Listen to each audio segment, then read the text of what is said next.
It's from before my mother got sick and we moved here.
It's from before my mother got sick and we moved here.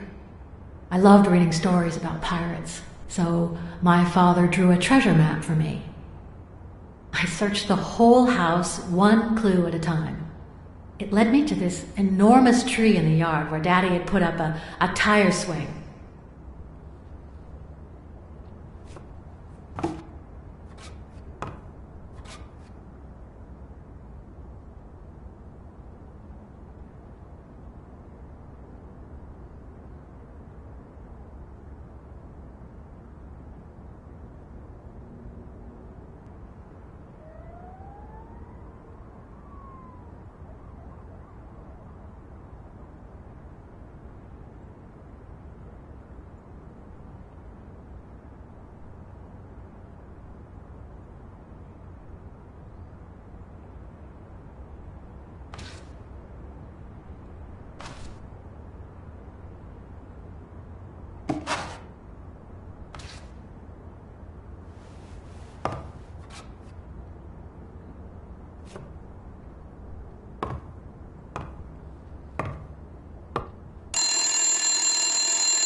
Hello, Smirnoff residence.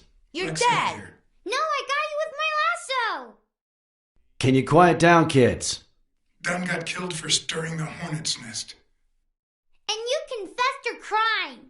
Kids, please. He'd been investigating athletes for months, including Helen Moore and Al Stone, among others.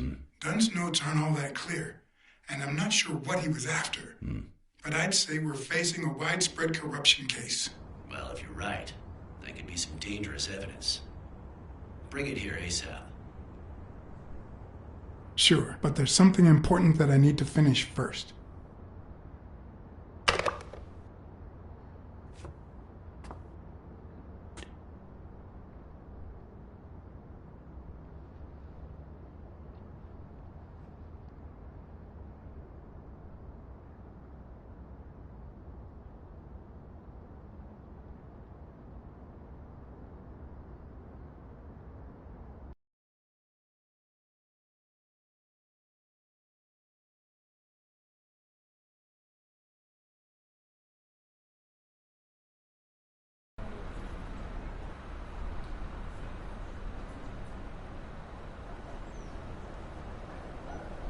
I wanted to follow a certain lead on my own before Smirnov had the chance to see anything.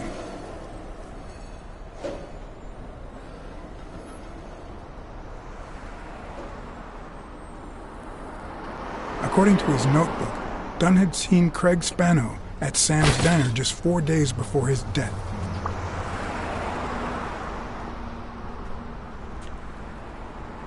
Scram, you son of a bitch!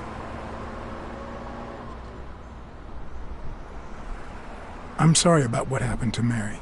You're sorry? I'm the one who's sorry. You know what it's like to run this place alone? What the hell do you care, anyway? Beat it! It might have been easier to slap the information out of him, but I decided to trust in a universal truth. Everyone is guilty of something. You don't know who I am, right? Don't know and don't care. Come on, spit it out.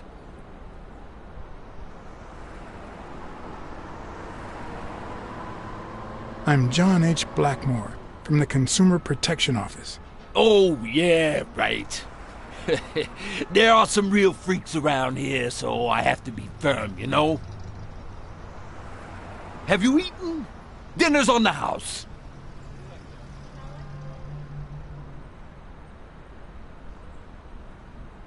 After you answer my questions. Sure, go ahead. Your call. Always at your disposal, Inspector. Ask away. Fear turned him soft and made him talk. Sure enough, Dunn had been there a few days back with a chimpanzee who matched Spano's description. Apparently, the guy still lived with his father. Dunn said he couldn't stay there a day more. For the time being, he would move into his place.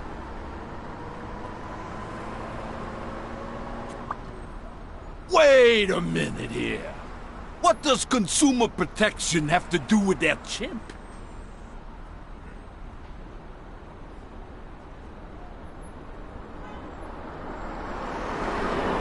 We worked together at the Consumer Protection Office. He came in pretending to be a client, and you insulted him. Me? Whoa, I barely even talked to him. Which is even worse.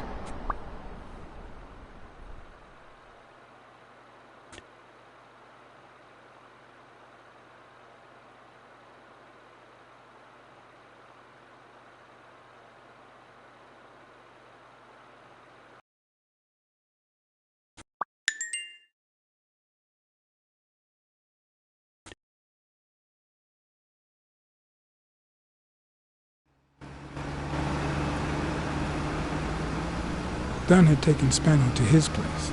I wanted to believe that when Randall Lee broke into the apartment, Spano fled to his former address. But where could that be?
Gotcha.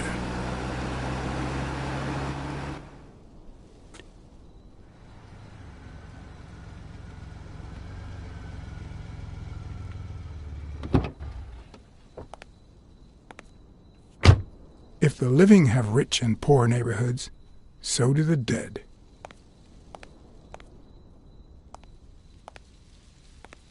In the mid-19th century, Greenwood became the resting place to the city's most distinguished citizens. Thinkers, scientists, writers, inventors, artists, businessmen, politicians, police officers, thieves, pimps, and murderers.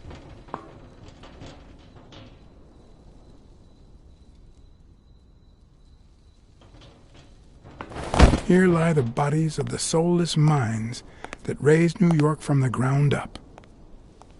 Now you know where to go to become somebody in the Big Apple.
A Celtic cross. Supposedly, the ring keeps the devil at bay by reflecting the sunlight. Really handy at this time of the day.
I've never trusted angels. When they fall,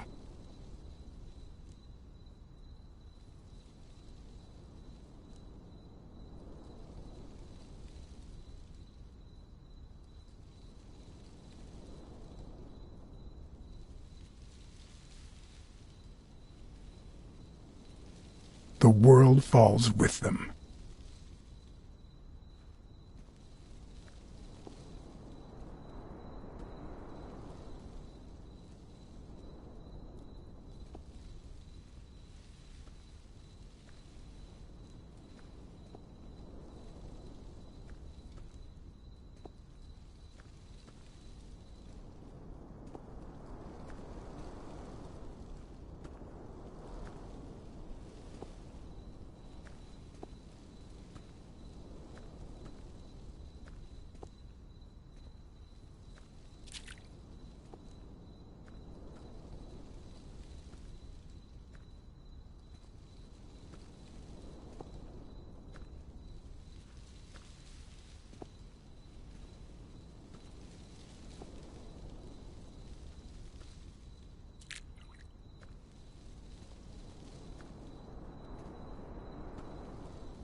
The 4 bases guarding their father.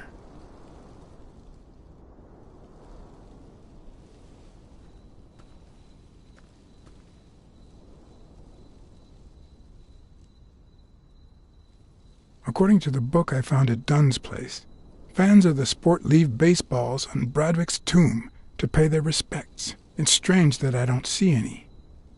Maybe they're gone with the wind, or somebody claimed them as part of their inheritance.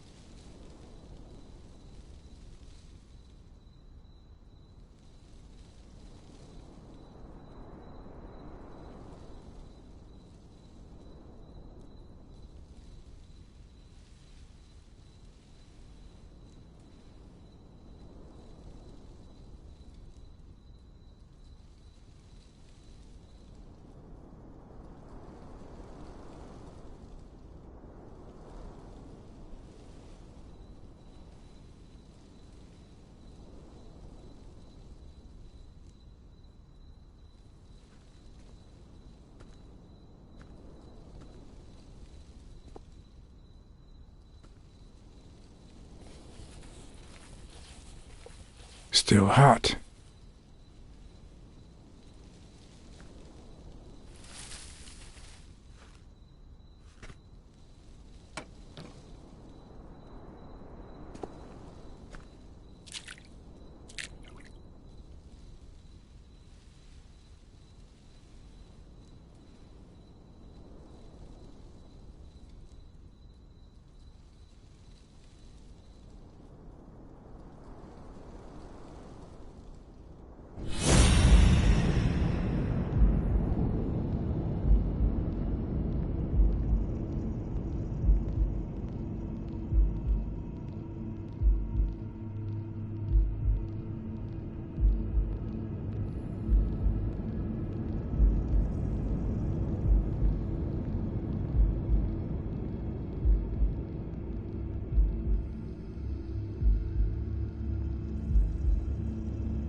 I've always been a New York Warriors fan, although, to be honest, they're not what they used to be. Yep, they just haven't been the same without Craig Spano.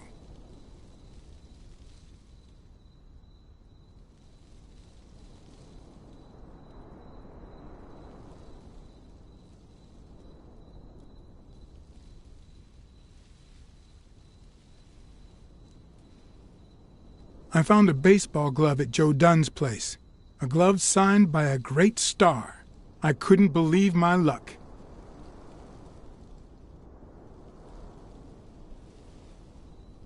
I'm investigating a case of sports corruption.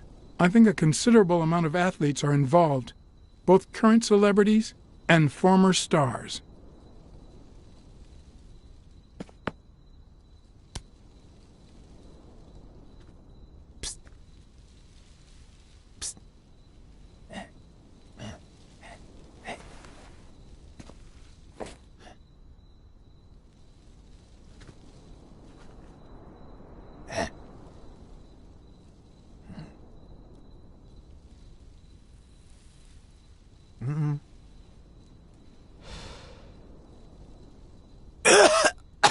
Marleys!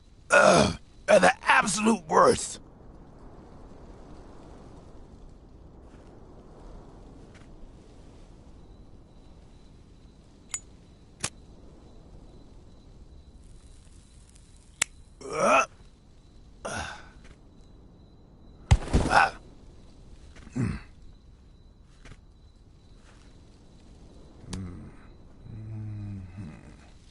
Who are you?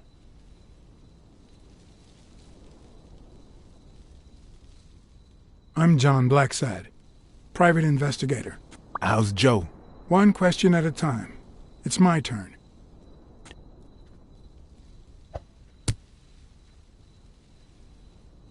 Your turn.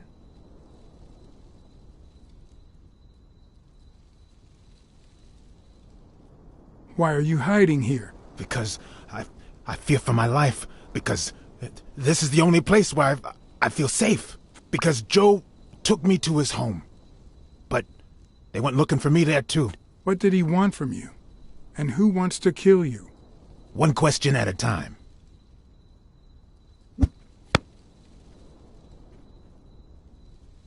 How's Joe? What would happen if I told him the truth? Would he lose it? Could I take that chance? Joe Dunn is dead. Murdered. I told you, Joe. How did it happen?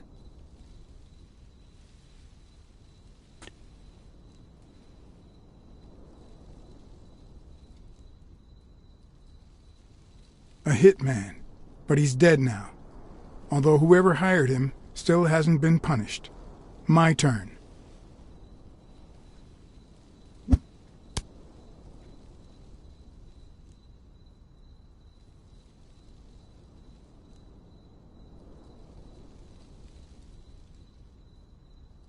What did Dunn want from you? He wanted to know who was playing dirty in the sporting business.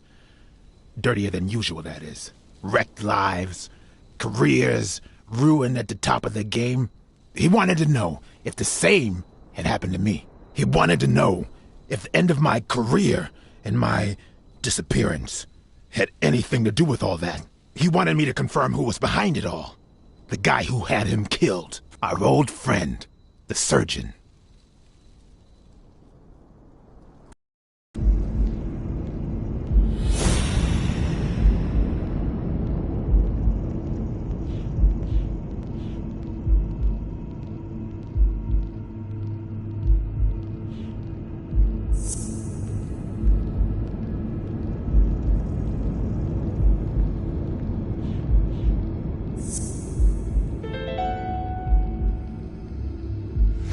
Is Mitchell the surgeon? Is he the person behind all of this? That surgeon you mentioned, is he... My turn.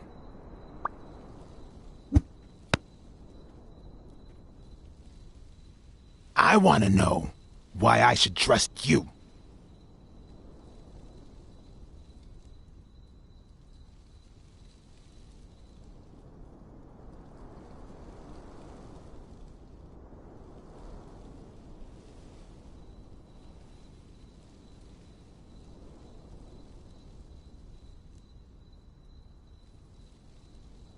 because I take my job very seriously.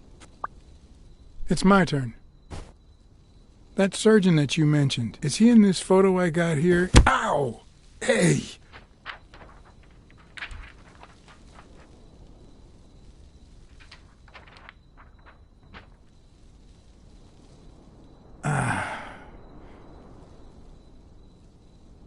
Hey, that toss was... Huh?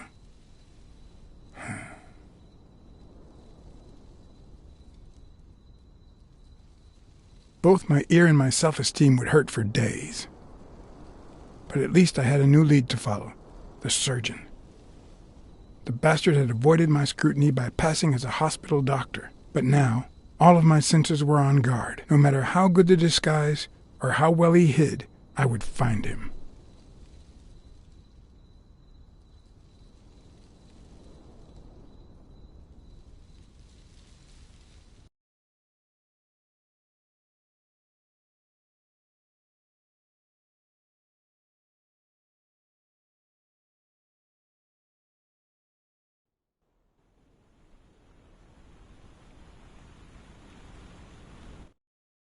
So, what you're saying is, 1, there's a corruption scandal involving all kinds of athletes. 2, our puppet master is a surgeon named Mitchell, a man who happened to fight in the war with Dunn, right?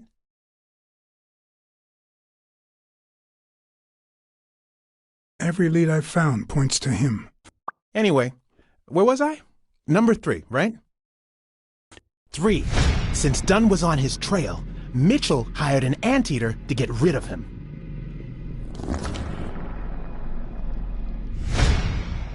Then, since you were also shaking the wasp's nest, he went after you. But the anteater made a mistake, and Mitchell killed him to cover his own tracks. And, wait, 4. The key to all this lies with a common friend of Dunn's and Mitchell's, Craig Spenow. Do you really trust him?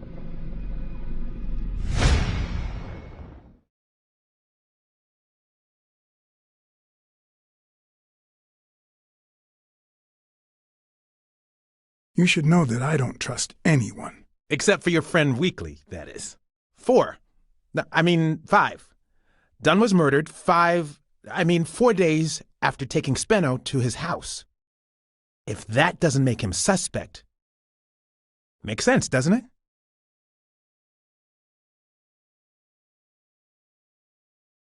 Nah, it doesn't add up. Why not? Just a hunch. Let's follow up with the suspects. You told Smirnoff you're convinced that Yale is innocent. But what about O'Leary? 6.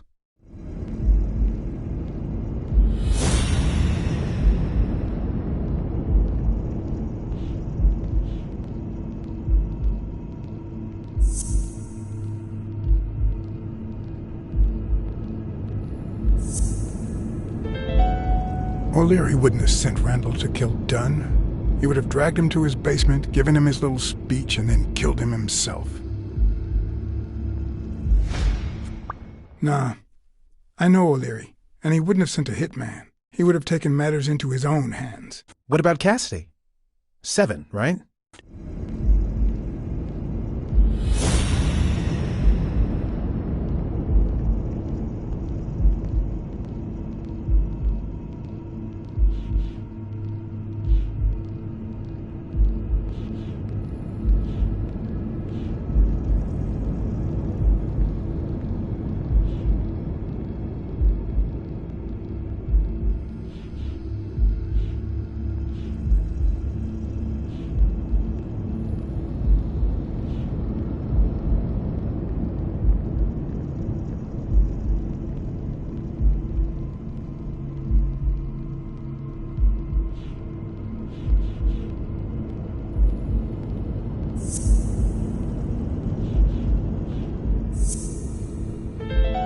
I think it's safe to rule out Cassidy as Dunn's murderer. He seems too impulsive to have planned such a twisted crime. Whoever planned the whole thing knew the suicide theory would fall through, so he manipulated the clues to incriminate Yale. Cassidy is too impulsive to pull off such an intricate plan. So, you're right. Mitchell is the one pulling the strings. And you know why? Because in novels, the murderer is always someone the detective knows from the beginning. Well, that could be the case in British novels. You know, where everyone in the mansion where the murder took place is a suspect. But this might just be an American whodunit, where the detective doesn't even meet the culprit until the last scene. You mean we still don't know who's pulling the strings? I didn't say that. How did it go with Helen Moore? I didn't get anything, even though it started out really well. I asked to interview her along with her boyfriend, Al Stone. Since I'm a big shot, they were happy to oblige.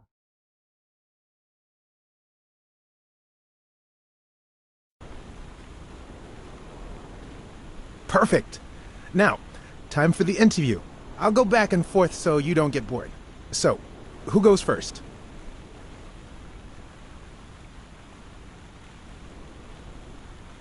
Here's a question for Al.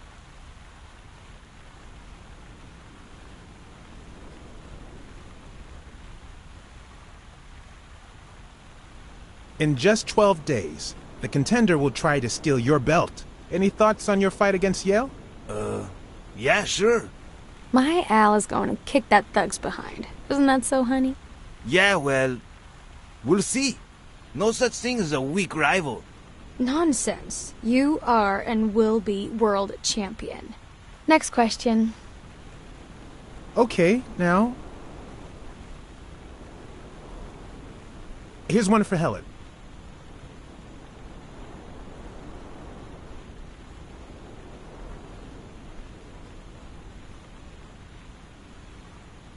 Dating a boxer can be dangerous. Aren't you afraid that those blows to the head will take a toll on his intellectual capacity?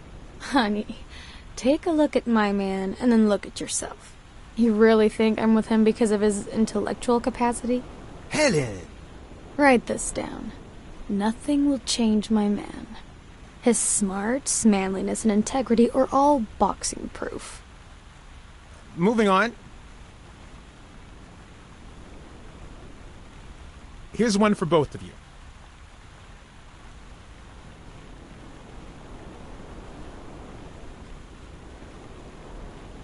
Have you thought about marriage and children? Well, the truth is, we haven't talked about it, but maybe it's too soon. Maybe... Of course we thought about it. Al is simply too private, that's all. That's all we can say for now. But tell your readers to watch this space. Now what?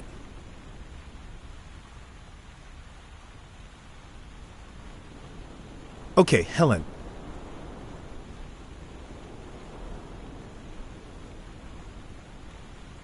What can you say about the rumors that claim you were in a relationship with Desmond O'Leary? Oh, honey. It would be such a shame to mention that shady character in your article, wouldn't it? Well, why? I'm sure your newspaper would hate to fire someone as talented as you. Oh, okay. Okay, one more question, and... Al, honey, can you answer it? I've got to go say hi to a fan. I'll be right back, Mr. Pulitzer. Wait. You mean she stopped smiling when that fan showed up? Yeah. Could you describe him for me? I'll be able to show you something as soon as I'm done developing these pictures. And actually, I thought it was odd, too. So while I continued to interview Stone, I managed to take some pictures of Moore and whoever her mysterious fan was.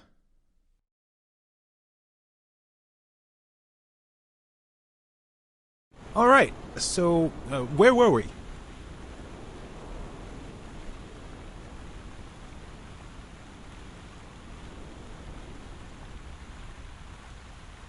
Let's get that picture taken.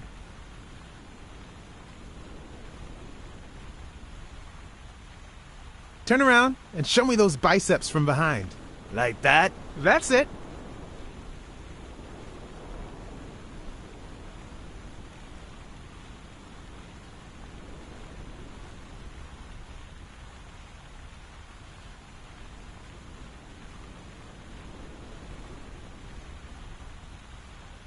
Wait, I accidentally moved. Stand still. I'll take another one. What's with me today? Don't move, please.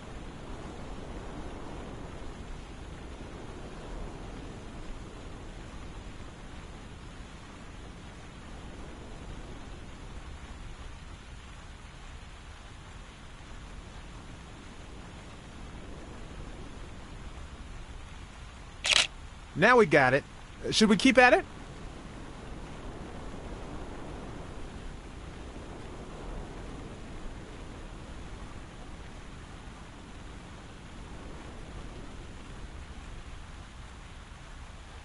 Your manager is Frank Cassidy, president of the Boxing Managers Association of New York. According to him, only boxers working with member managers should be allowed to compete. What do you think about that? Cassidy is a great manager, really. No complaints there. And the work he's putting in as president of the association is really valuable. But, I don't know, maybe in this case, Joe Dunn was right. Wait, no. Could you keep that last comment off the record? You know, on the down low. My lips are sealed.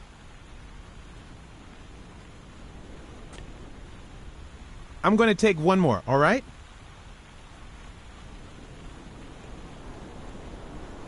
Let's see what you think about this. Close your eyes and rest your chin on your fist. The boxing thinker. Like these? Exactly.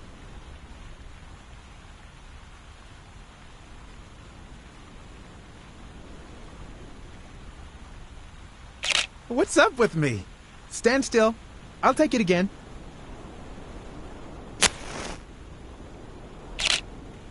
I can't seem to get it right.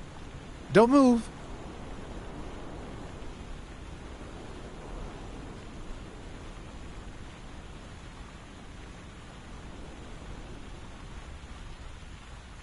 It's about time. Finally, we're all set.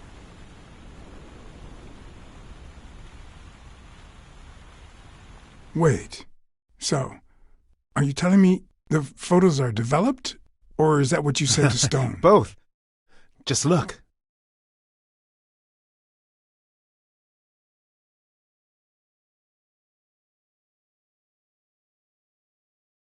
Who's that guy? I know he's not a fan. You should have seen her face when she saw him. How much do you think each bicep weighs? A lot, but less than your tongue. You're hilarious.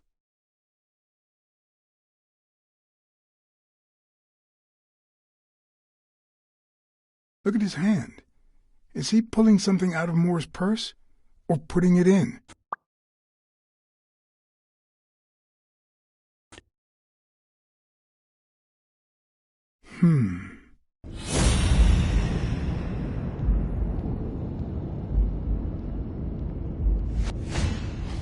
I've seen that matchbox before.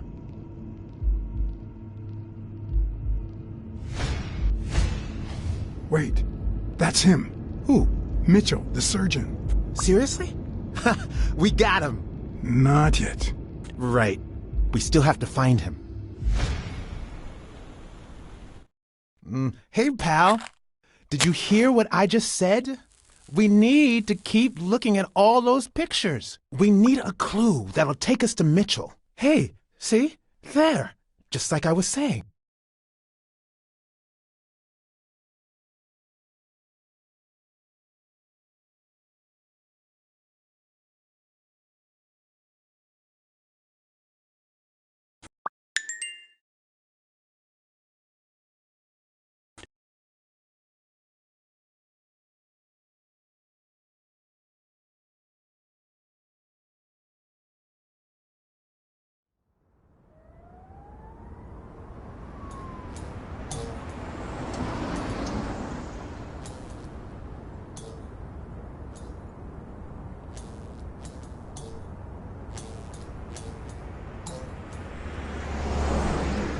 Brawls aren't even the worst part of my job. Sure, you may take a beating, but at least you get the chance to defend yourself. But when you're sitting in your car all night, there's no way out.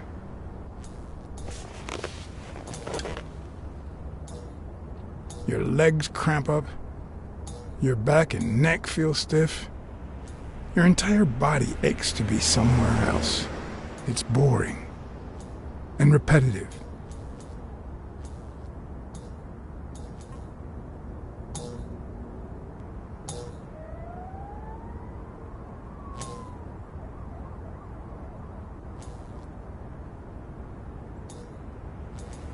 People were finally leaving the place. The bar was about to close. And I hadn't seen Mitchell go in or out.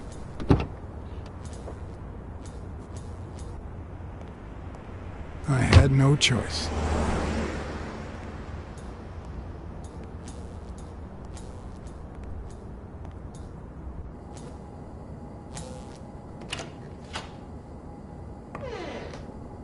I see you took me up on my invitation.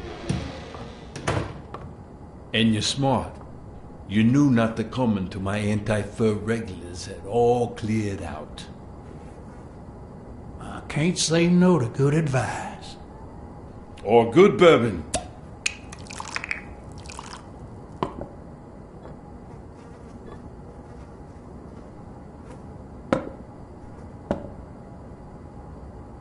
Here's looking at you, Mr. What was your name? As far as I knew, La Iguana always stayed neutral. He played poker with Cassidy, but his joint was used as a gambling drop-off for O'Leary's operation. Did it make sense to keep faking it? Or was it too dangerous not to? Blackmore. John H. Blackmore. I knew it. Although your Texan isn't half bad. Let's just say I represent certain sports lobbies I'd rather not talk about. I understand. My pleasure, Mr. Blackmore.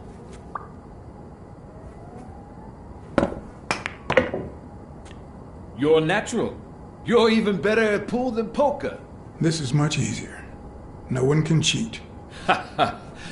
You barely flinched when Cassidy decided to teach that ego a lesson. What do you want me to say?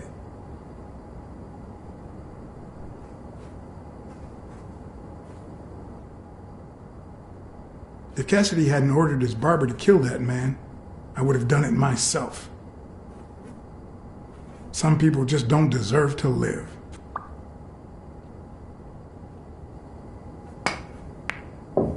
Damn it.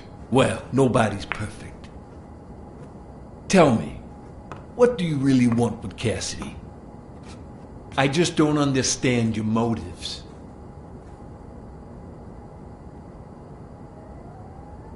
You know how a scout goes out to Little League games in search of young talent? Well, that's what I was doing at your poker game.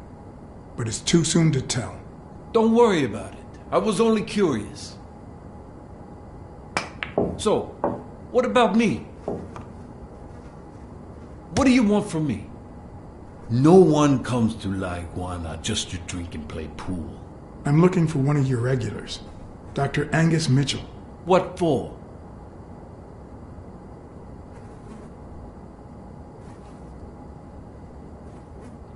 We fought together during the war. I just want to say hi. Sure. Tell you what, I'll talk to Mitchell. Come back tomorrow night. You don't understand. I have to talk to him, or else. Or else what?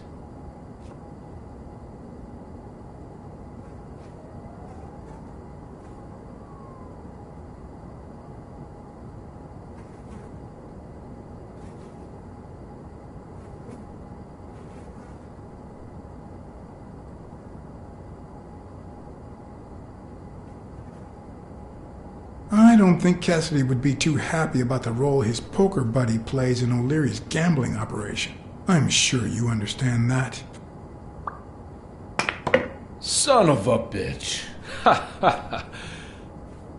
All right.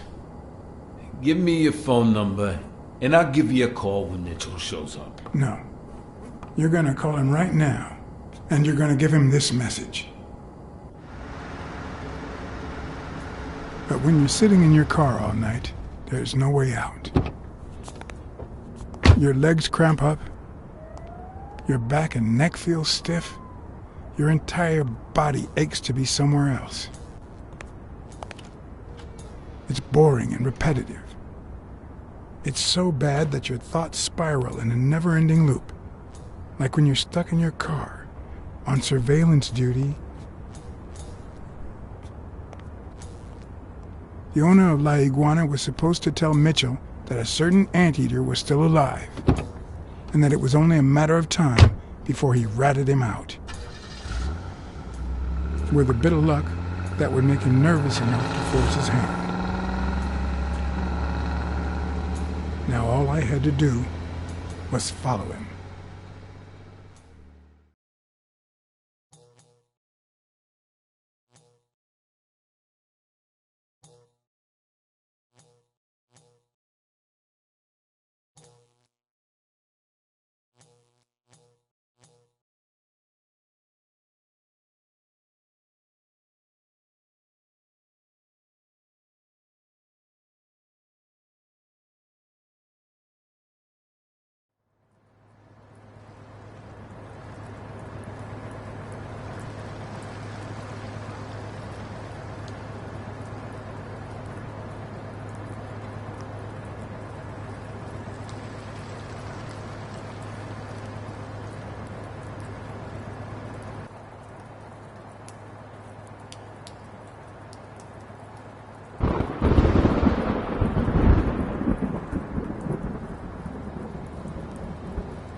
We'll be just fine, don't worry. Gil, stand guard right here. If the cat shows up, you know what to do. I'll be back in an hour.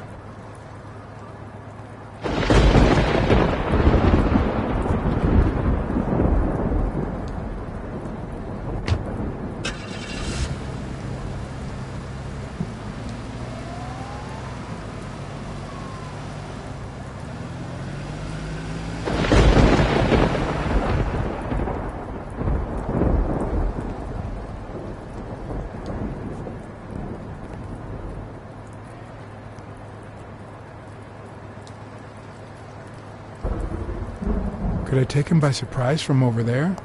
Although I don't know how I'd get there.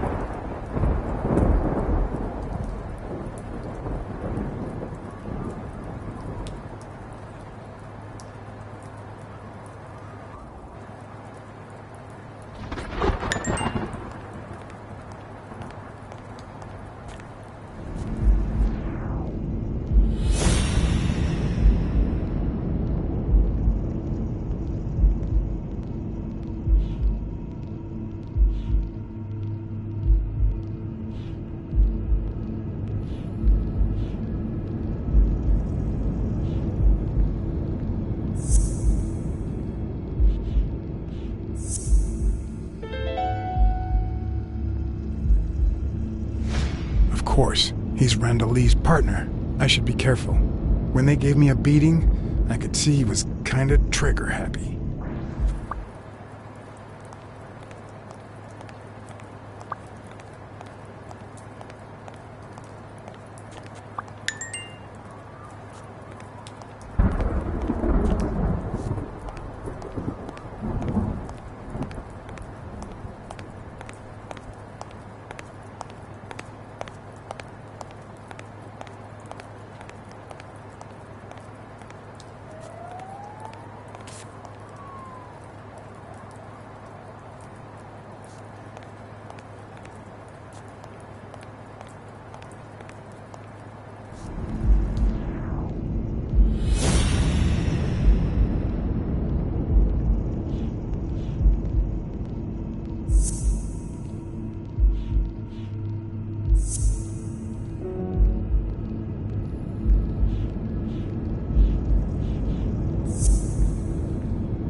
I did mess up a guy's face with an extinguisher once, but this kind is too heavy for my current needs.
What does this place have to hide?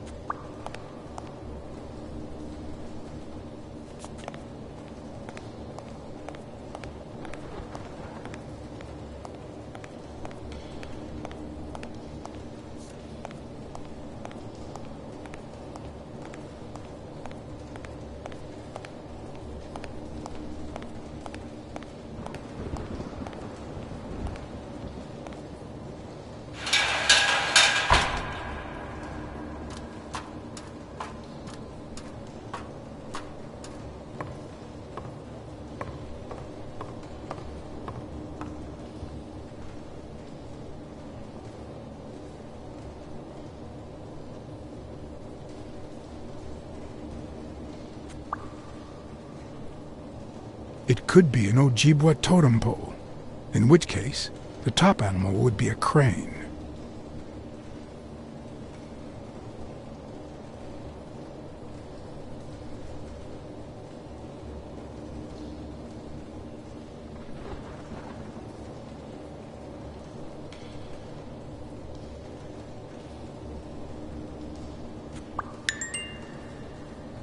A dream catcher.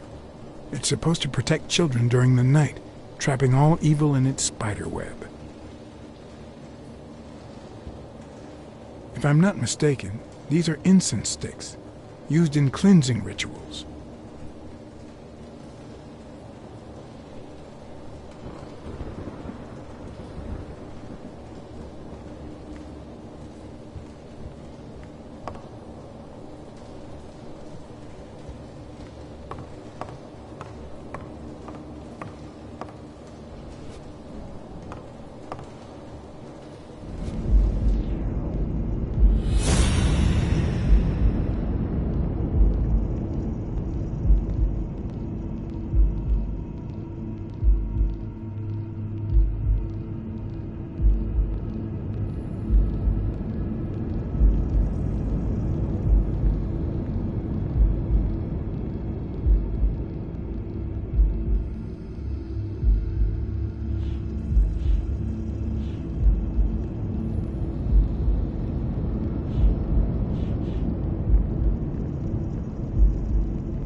According to this, the warehouse belonged to a Canadian import company.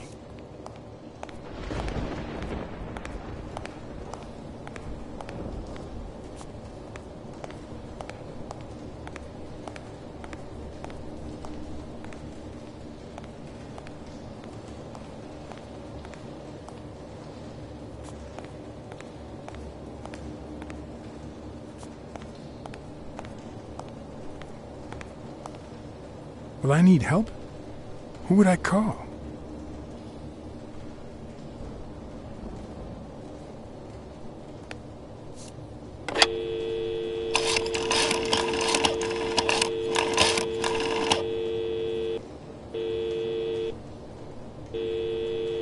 Smirnoff. Pier 36. Meet me in an hour. Blacksad. If you're coming from Montgomery, it's the 6th sea-facing warehouse.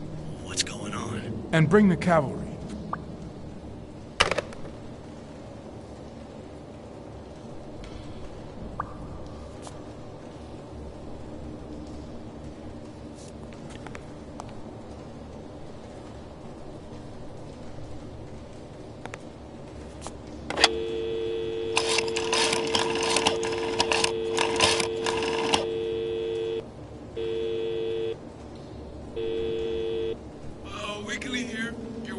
Pier 36, the 6th sea-facing warehouse coming in from Montgomery. John? Is that you? Meet me in an hour. What's going on? Bring your camera.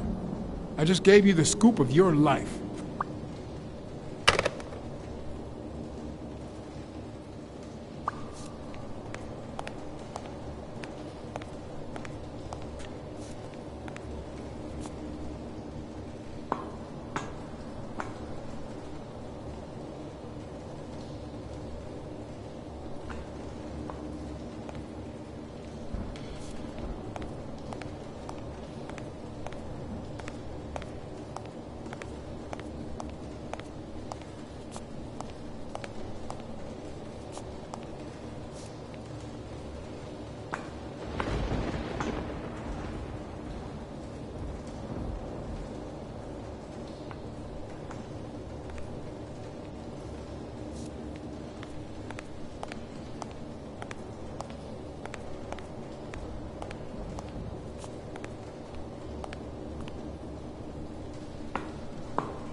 Don't you even think of screaming.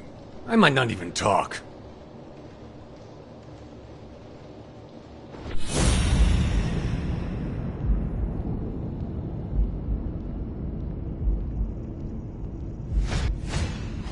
It looks like an arrowhead.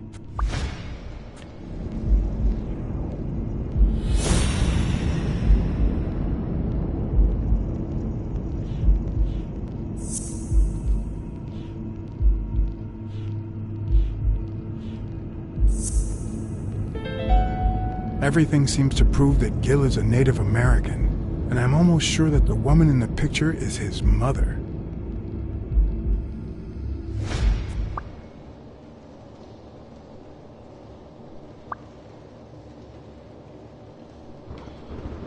You know who'll always believe in you? Your mother. My mother never lost her faith in me, and I gave her plenty of reasons when I was a kid.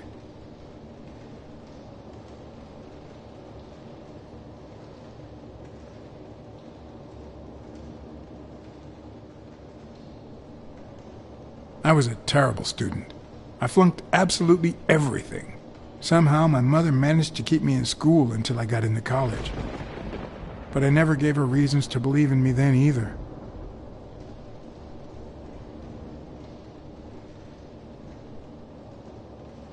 I rarely went to class my freshman year. Obviously, I was never a sophomore. Then Pearl Harbor happened. I got drafted and sent to Europe.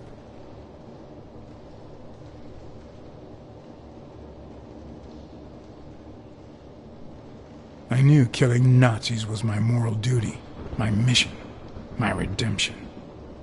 But I couldn't. I spent the whole war hiding and shooting at air.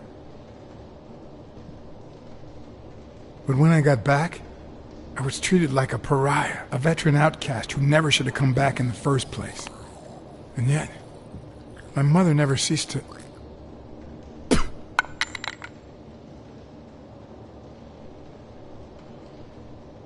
I also fought in the war. That's where I met Mitchell. They used me, like many of my people. And then they just tossed us aside. The first time Mitchell offered me to do this, I told him to take a hike. I wanted to get my act together, but I ended up begging him. I don't like Mitchell. I don't like the things he makes me do. I don't like that German rat either. But what I like least of all is myself. I don't like what I did during the war, and I don't like what I'm doing now. Do you know what it's like to kill a friend for the sake of the mission? Huh? But my mother, she always thought I'd make amends and start anew.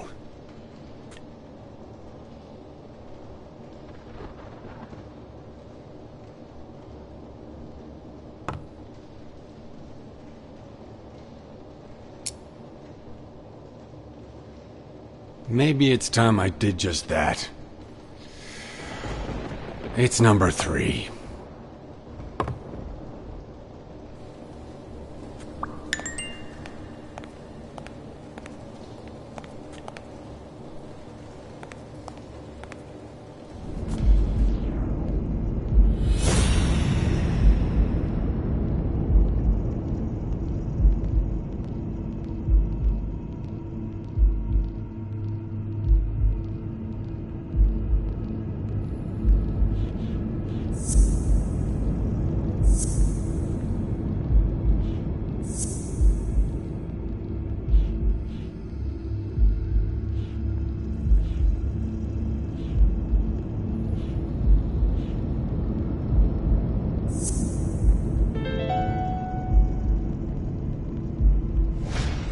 What if it was Gil who killed his partner Randall Lee under Mitchell's orders?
A list of names?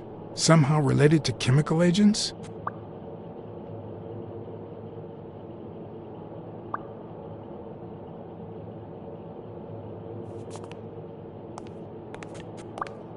Hmm.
Go away!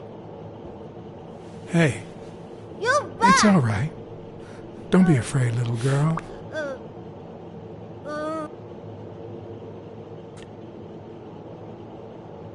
I'm gonna get you out of here, okay?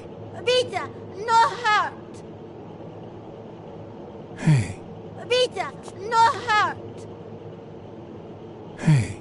Peter, no hurt!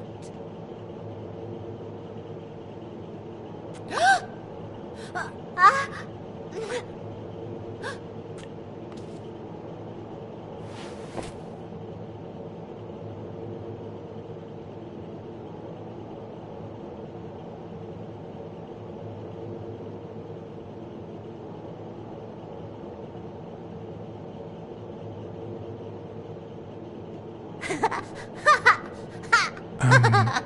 Once upon a time...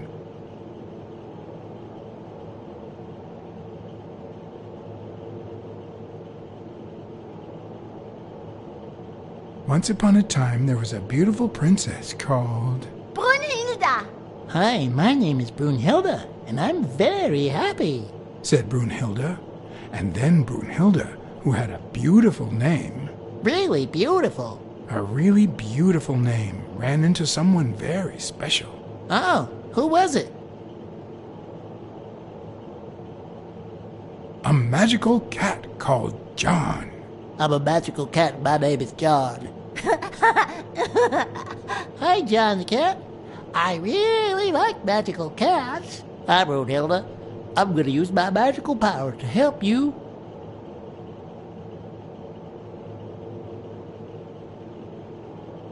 You're out of a cage, too. Nein, he's sad. You say silly things, John the cat. So what are you going to help me do?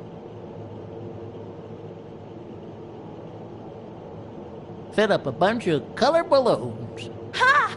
Ha! I love balloons. What's your favorite balloon color? Wow, that's a very hard question.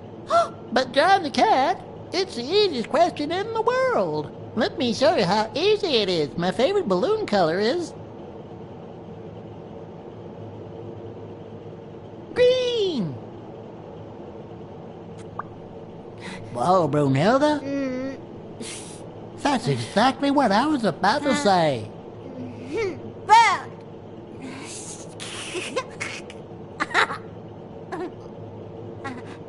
Bird, John, Brunhilde, Freund.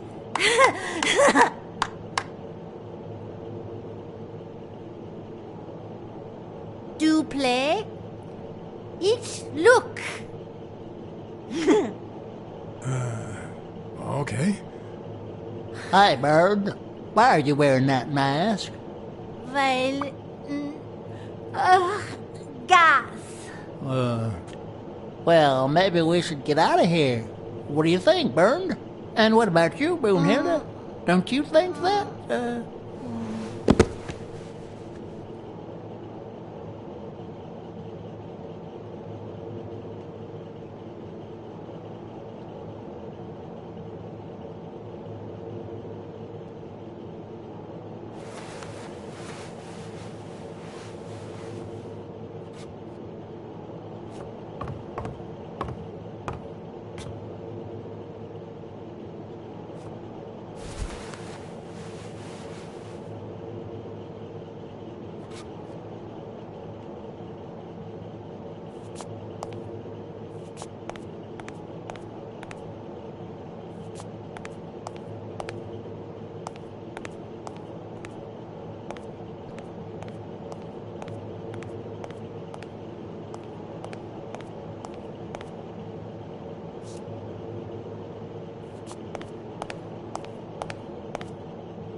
Subject, Brunhilde Gruner. Treatment, day 1500. The patient's ability to speak continues to diminish. Now she can only pronounce the occasional word in German.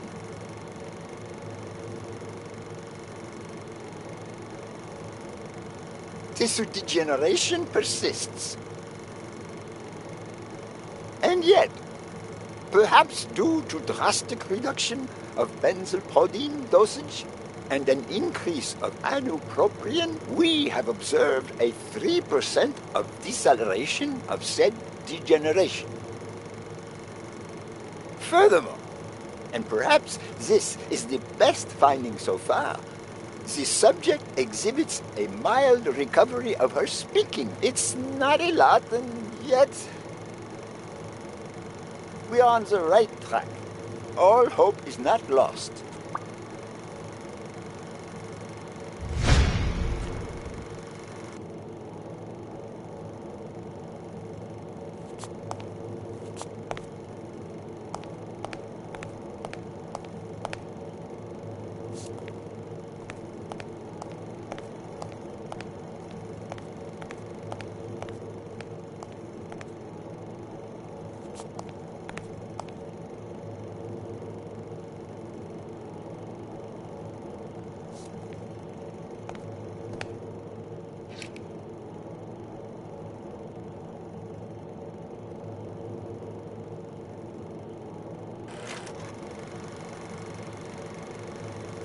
Subject, Craig Spano.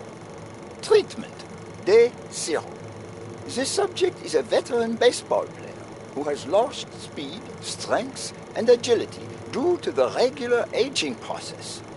The patient refers intense pain on the right scapula, most likely caused by an old injury. The goals of our medical approach are twofold: to relieve pain caused by the prior injury so that the subject can play without symptoms, and to help the patient regain the physical condition lost in the aging process, thus allowing him to perform at elite levels. Treatment, day 120. The patient no longer feels pain when using his right arm, circumstance that allows him to pitch without fear. So far, the only side effect seems to be a slight euphoria experienced 3 hours after dosage, which subsides 4 hours later, taking the patient on an emotional roller coaster of sorts with bouts of mild trembling.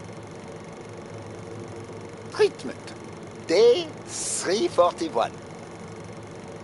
Moments of euphoria and boosted physical performance have become increasingly short, while the ensuing periods of depression and weakness have become longer, including severe tremor. Although we have met all therapeutic goals, we will proceed to terminate the treatment in order to avoid causing irreparable physical and mental damage to the patient.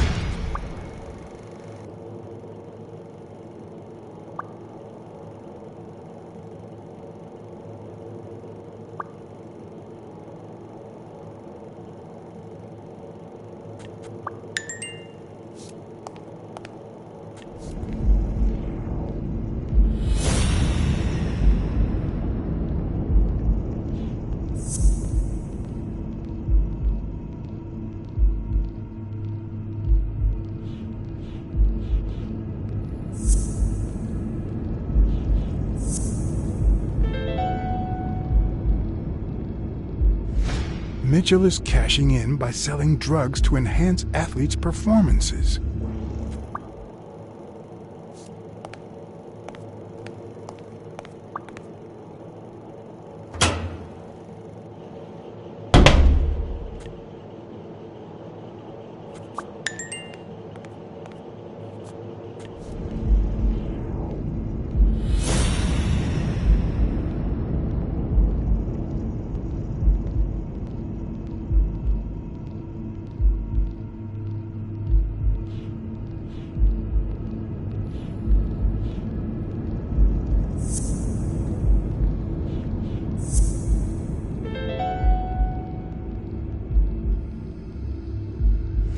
The worst part of Mitchell's scheme isn't that it's illegal or unethical. It's that he didn't even care about compromising the athlete's health.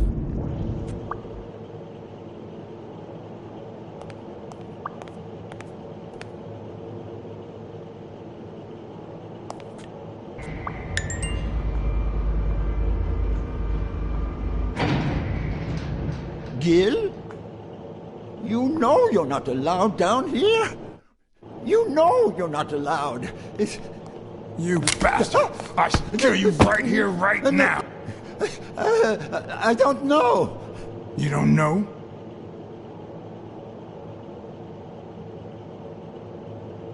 I know you're testing drugs on that girl. Brunhilde? No, she's my daughter.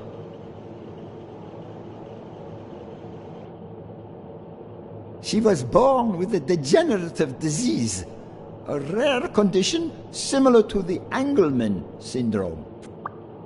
There are only 4 known cases like hers, and none of the patients reached the age of 5. But I couldn't give up. I continued to research and found something. It didn't make her better, but anyway, that same treatment used on healthy subjects seems to improve their stamina and their reflexes. It also seems to improve their pain threshold. Somehow, the Reich heard about my experiments and tried to recruit me to create super soldiers. Yes, that Reich. We're talking late 30s, Berlin. I escaped with Brunhilde and came to your country. But the American military also heard about me. I spent the entire war experimenting with drugs on soldiers. Some were highly effective, I must say. When the war was over, my experiments were discarded. I was forbidden all access to the drugs, and Brunhilde got worse. But then God sent me Angus Mitchell. We had met during the war, and he came to offer me a deal. I would make drugs for athletes, and he would sell them. With my earnings, I could pay for Brunhilde's treatment.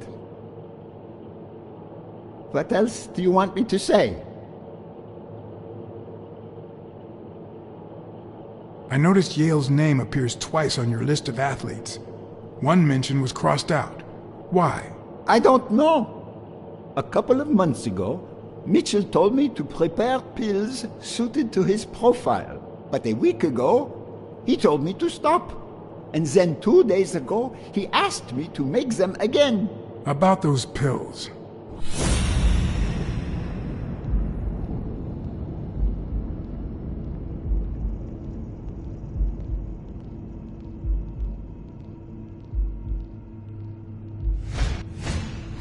There was a bottle there before.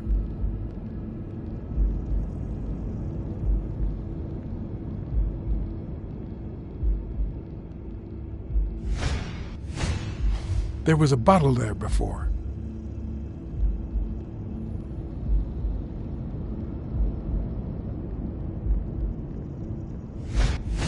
What is he looking at?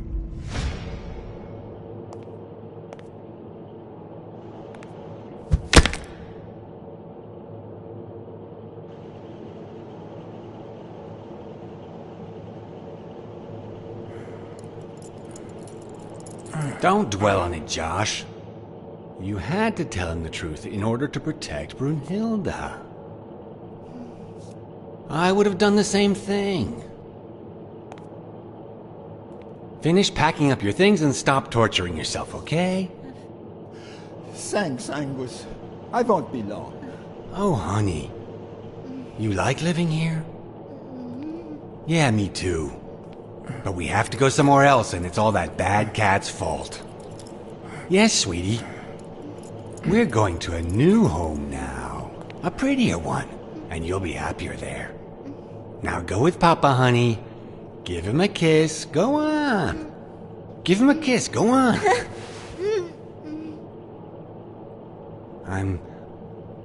I'm sorry about this, Josh, but we gave it our best, didn't we? Huh? What? What do you mean, Angus?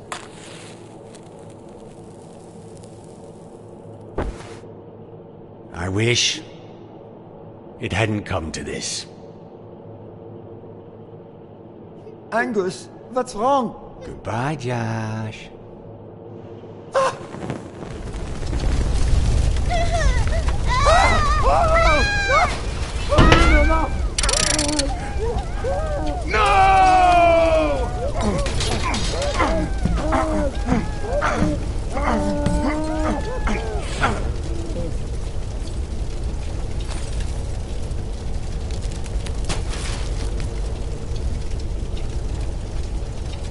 I hope you're happy, you son of a bitch. They were good people.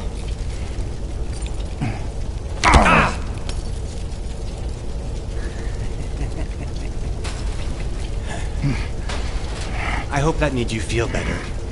I like it when you smile.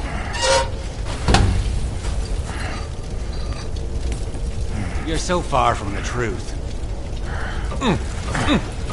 What the?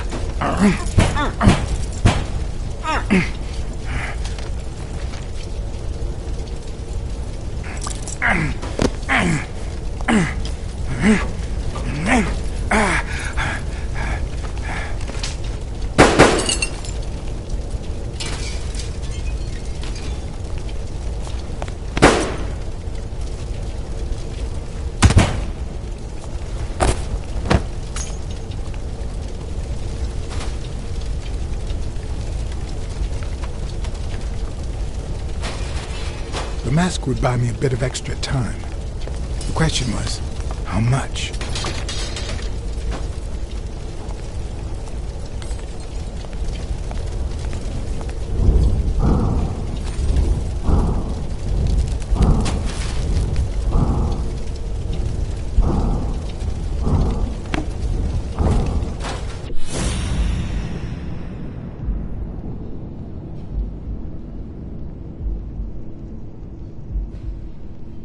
Spano just ran out that way.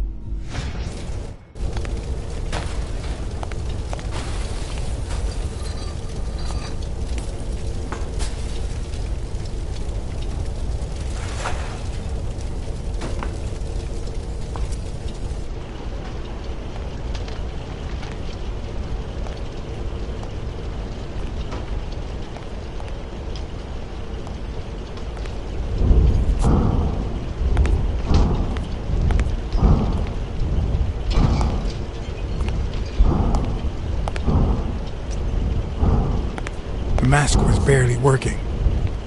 I needed fresh air.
Craig's Shadow is back!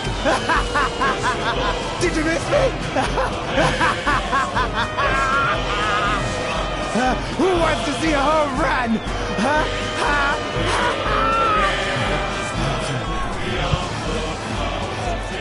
Now you're gonna see.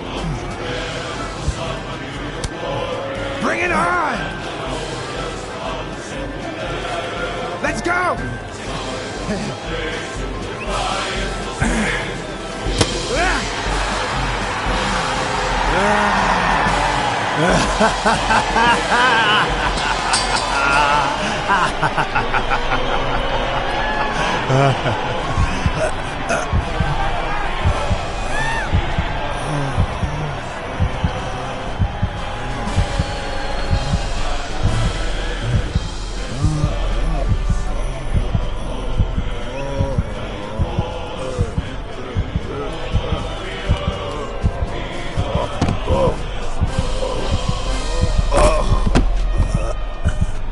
No.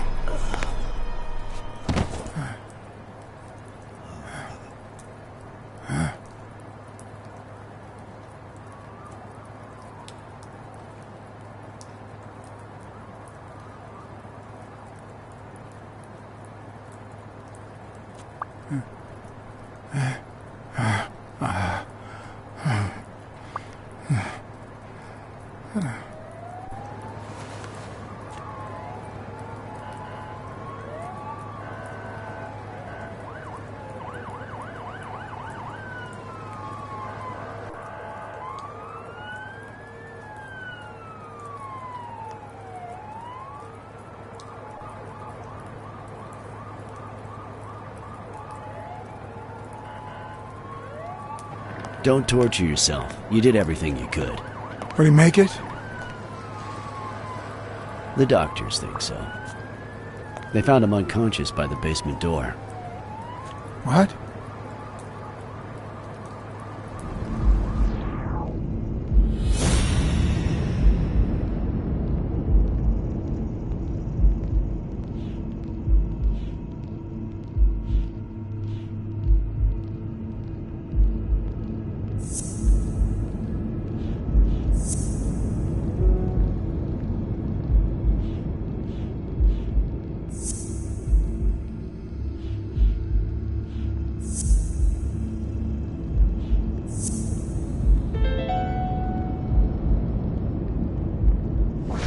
Could Gil have blocked the basement door from the outside to kill Mitchell? You think? That's a serious accusation. Are you sure, or is this just a theory of yours? I'm positive. Gil told me himself. Mitchell practically forced him to work for him. And I've got reasons to believe that Gil is a bit trigger-happy. Besides, I'd say he wasn't even really unconscious when they found him. That he was just pretending. Huh. You think Gil was involved in the previous murders? What if it was Gil who killed his partner, Randall Lee, under Mitchell's orders? Another serious accusation. Are you sure? No, I'm not sure yet. But it very well could be the case. Wait. Couldn't Mitchell be Randall Lee's murderer?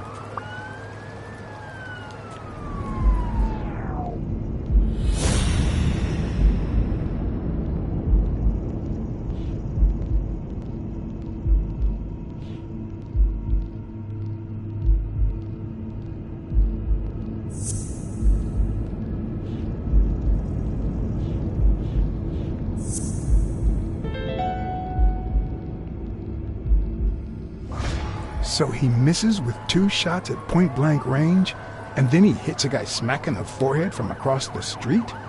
No. Mitchell is not the sniper who wiped out Randall Lee. Yeah, I guess you're right. But we still don't know what caused Craig Spano's death.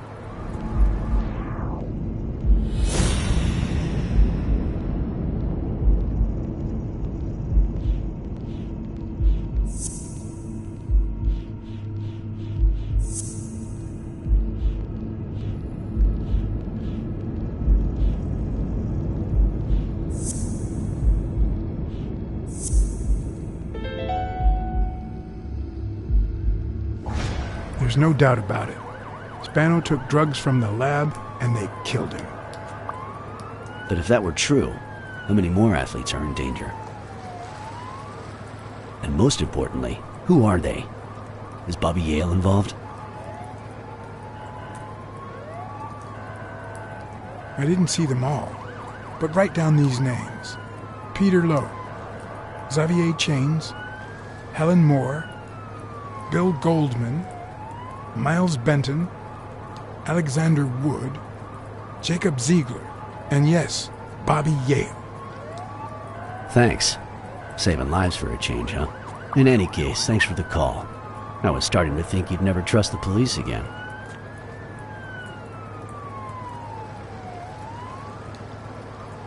I don't trust anyone, but I had to cover my back. Smile, Johnny boy. Thanks for the tip. This is going to win me the Pulitzer. Get that guy out of here.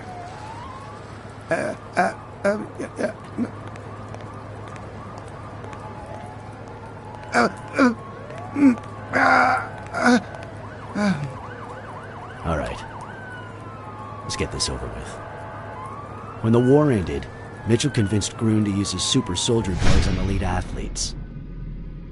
Somehow, Dunn found out about Mitchell's scheme. So when Mitchell heard that Dunn was onto him, he ordered Randall Lee to kill him and frame Yale for the murder. Then, he made Randall search Dunn's house and the gym for any incriminating evidence he might have had against him.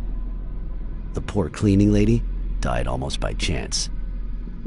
When you stuck your nose in the case, he tried to scare you by sending his thugs to give you a beating.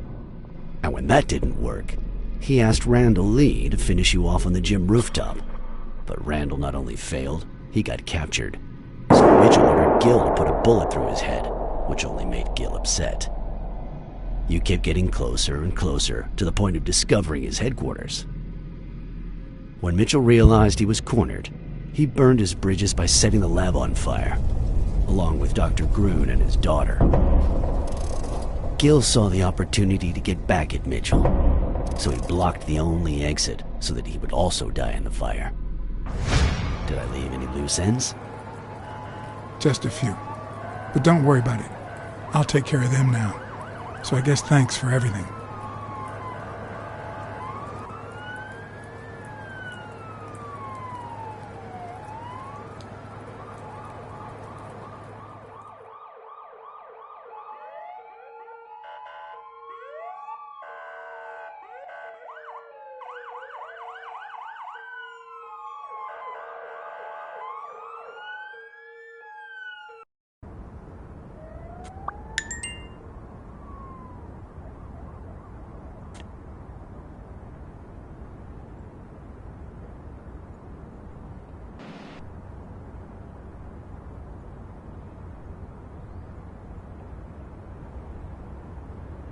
In your classic noir films and novels, solving a case never amounts to a happy ending. The detective is always left with a sense of bitterness. A feeling that, before he took the case, the world was a better place. That he was a better person. Come on, now speed it out! Sometimes I just let my character get the best of me. What do you want from me? I told Stone what I knew, that he was going to let Yale win, that if he didn't, O'Leary would destroy Helen Moore's career, and that Moore was doomed either way, or would be as soon as America discovered her sweetheart was on drugs. I don't believe you. No way. Who sent you? Today? Nobody. And what if I did believe you? What would that change? If I don't do this for her, how could I ever look her in the eyes? How could we stay together? You think you'll stay together when you lose your title and they accuse her of doping? At least I know I tried.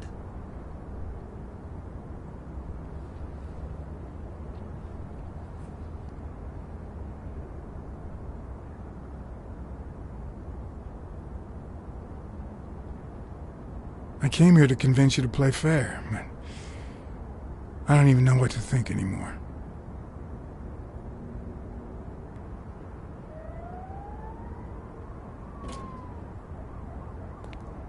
Suit yourself. But trust me, your manager is a murderer. Get as far away from him as possible.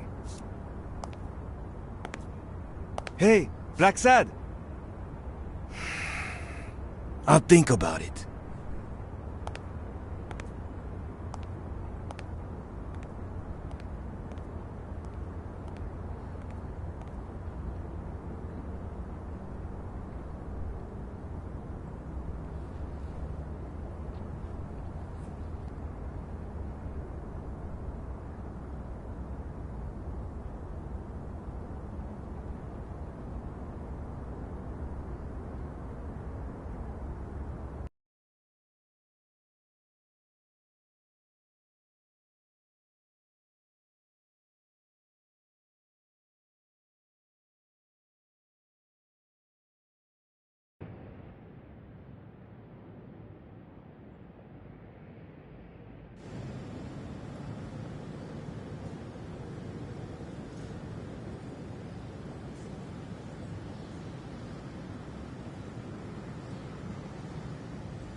Yale confirmed to me that Dunn found out that Mitchell was giving him meds. That was the reason they argued the evening of his death. In fact, I was clean at the time. Hadn't used for days. I didn't want to go down that road.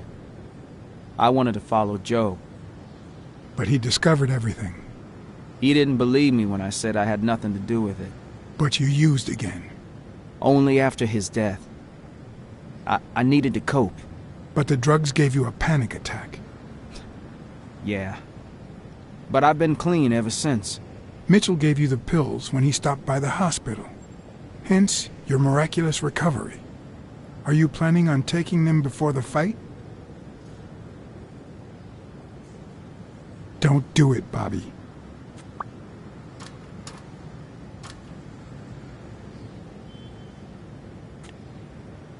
Someone has to save the gym.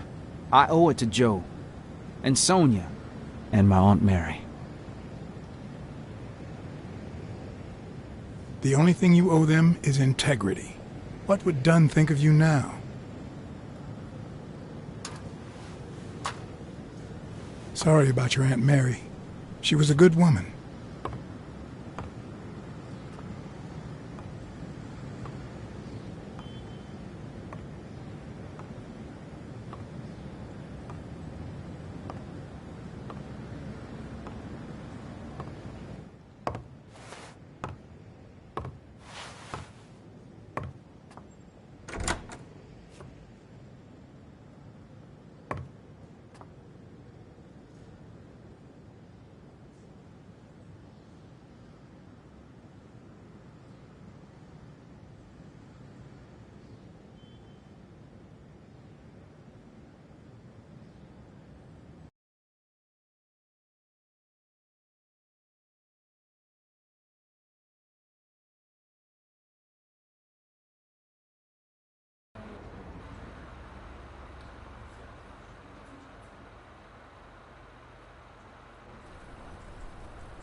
Stone and Yale hadn't taken away the bitterness I felt. I needed a friend. In appreciation for the tip I'd given him, he insisted on buying me a milkshake that he drank. After the perfect storm of corruption and murder, only friendship could reconcile me with the world. Only that could make me believe in mankind again. Only that could cleanse my soul. Only that, and money.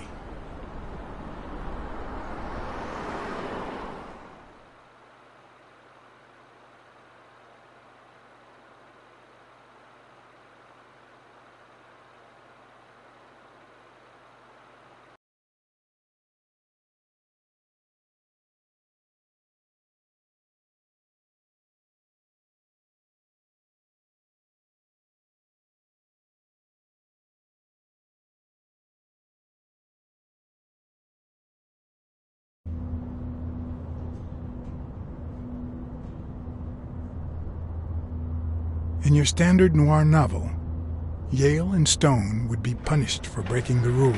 There would be justice for Sonia, the victim. But this was the real world. As the detective who had cracked the case, I just had to get my paycheck and be on my way. Nice to meet you, Mr. Blacksad. Mr. Thorpe is on his way. Care to take a seat while you wait?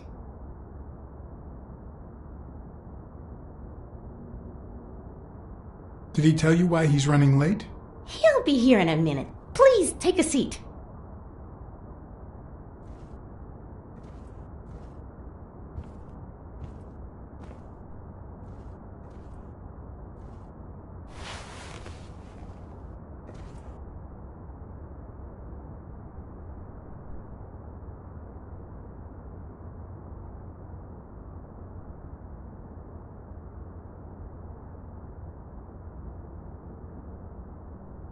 No matter how many curveballs destiny throws his way, he always manages to land on his feet. When he was a rising sports talent, the war put an end to his career, so he became a war hero. After the war, he didn't end up like Gil or like me. He became an elite athlete, a Hall of Fame football star. When an accident left him in a wheelchair, he went on to succeed in advertising.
No, that's not possible.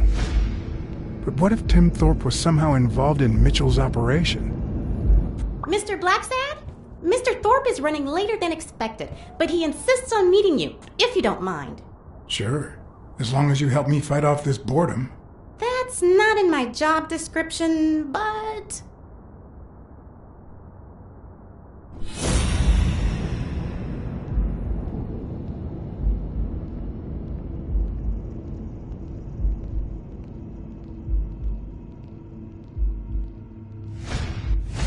If I had her markings on my skin, would I be the same person? Would my name be different?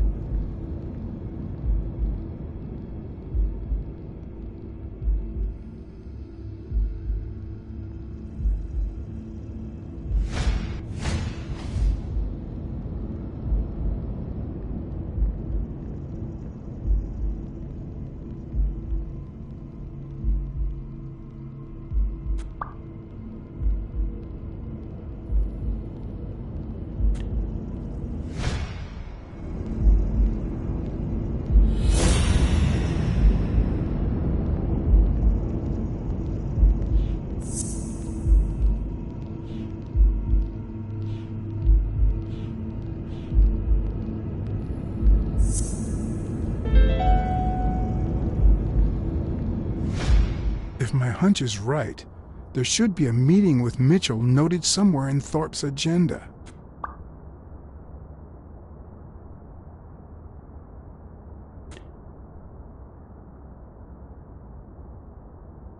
How long have you worked for Tim Thorpe? Almost 3 years. And I hope it lasts.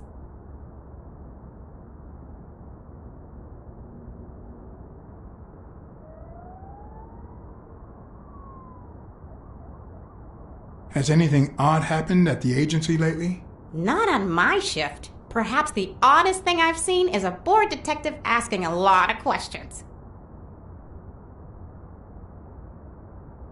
Well, you see, I've got a problem.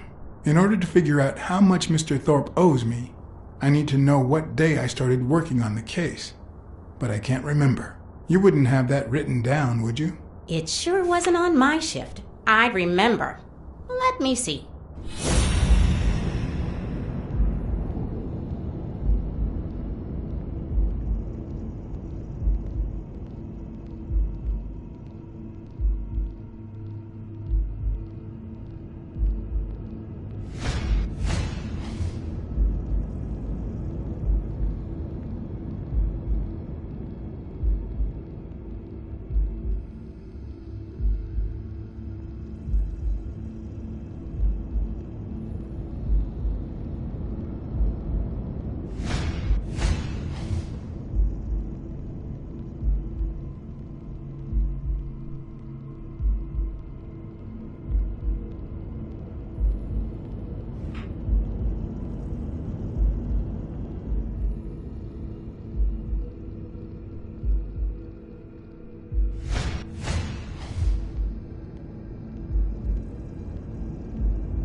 What?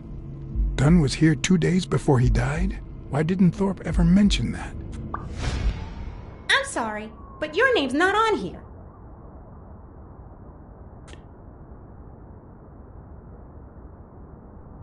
Wait, I just remembered something. The day I came, Joe Dunn had just walked out the door. Well, no. You don't have any appointments. Although, I guess I could have forgotten to write you in. Mr. Dunn, who's usually very kind, left in a flurry. He even slammed Mr. Thorpe's door. Okay. Now I know I have to get into Thorpe's office. And he didn't even say goodbye. Yes, that was the day. You don't recall me because the minute I saw Dunn stomp out, I followed him. I never actually came in. Of course. That explains it. No doubt.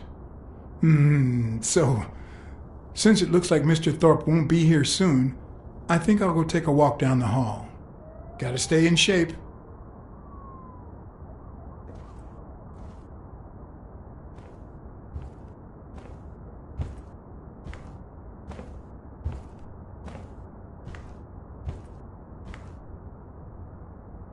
Come on, Thorpe.